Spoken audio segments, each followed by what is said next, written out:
certainly is for you, is a lot of people coming to Durban, or a lot of people who are in Durban spending a lot of money. How much of a difference does it make to the city and the spending that happens?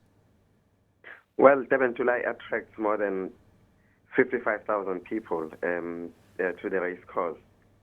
But the Durban July is bigger than what happens at the Greyville race course because there are many other events that takes place before Durban July and after Durban July. So the economic impact of the entire experience is estimated at more than 125 million rand. It's one of the biggest events, not only in Durban but in South Africa. Yep. So, looking at, I just mentioned visitors to Durban, how many people are Durban people who are spending more money because of that event, and how many are people from outside who come and spend money? Well, more than 55% of people who come and experience the Durban July event are coming from outside of Durban. So of the 125 million rand direct spend, I would say more than 100 million, it comes directly from those who are coming from outside of Durban. So it is a very good tourism event, and it's also good for the economic development in the city. Now, it's obviously not easy to create an event with a 100-year history like the Durban July. What are the other events that you can hang this kind of attraction around, other attractions rather, around? One thinks of big rugby games, for example, big soccer games at the Moses Mabhida Stadium. What else are you using to draw as the kind of profit leader, and then other things happen around it? Well, there are many other events that takes place around it. For example, there are many music shows that were organized as pre-parties for Durban July, and there were many others that were organized as after parties. And it's the attendance to those shows, the pre and after parties were more than 25,000 people. So that's another big number.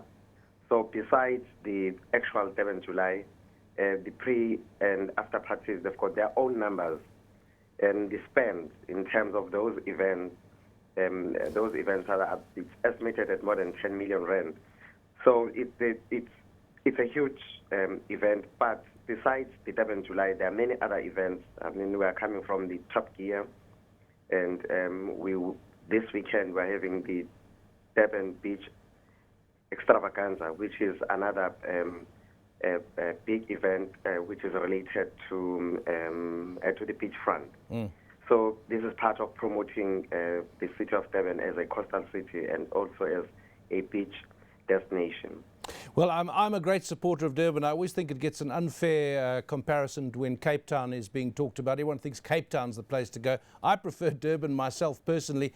And there's been a lot of upgrading of facilities. Some of the facilities were run down. Some of them were perceived as unsafe on the beachfront. You've spent a lot of money over the past few years upgrading. Has it worked, and are the numbers showing this?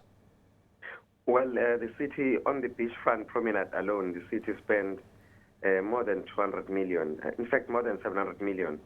And the response from the private sector towards that upgrade is more than 350 million, and there is another 1.5 billion rand, if I'm not mistaken, from Sun Coast project, which is about to be implemented. So these are big numbers as a response to what the city has done in as far as the infrastructure is concerned. And within the precinct, the entire precinct, the city has, in the last 5 years, has invested more than 5 billion rand in terms of infrastructure. That would include the Moses Mabhida Stadium. But there are other investments that the city has made in other tourism nodes within the city, which is Umhlanga Rocks as well as Amanzimtoti and some of the townships. So, but all that we are doing is not because we want to be compared with any other city. We are doing what we believe is right for the city, and we are doing things that we believe will take the city to another level. Yeah. And we believe that there shouldn't be any competition with Cape Town, but instead we should work together we don't view them as a competition at all. Right. But Last question for you, Phillip, is the new airport. It's not so new anymore. It's a few years there now. That's shifted the centre of gravity from the North Coast, Durban, South Coast, very much towards the North Coast. What effect has that had on tourism?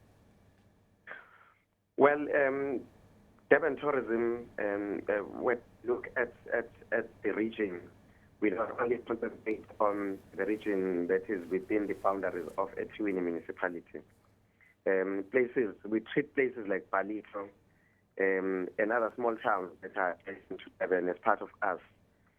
So the impact has not been negative. Instead, it has been positive because the development that is taking place in the north of Durban, inside and outside eThekwini municipality boundaries, has a huge economic impact in as far as the eThekwini's economy is concerned. And the south of Durban, in as much as the airport was relocated to the north, but the expansion and the dugout of the port is going to come up with its own impact, with its own economic impact on the south of Durban. Okay. All right, Phillip, interesting stuff. We need to revisit some of these issues. That's Phillip Sithole, Head of Durban Tourism.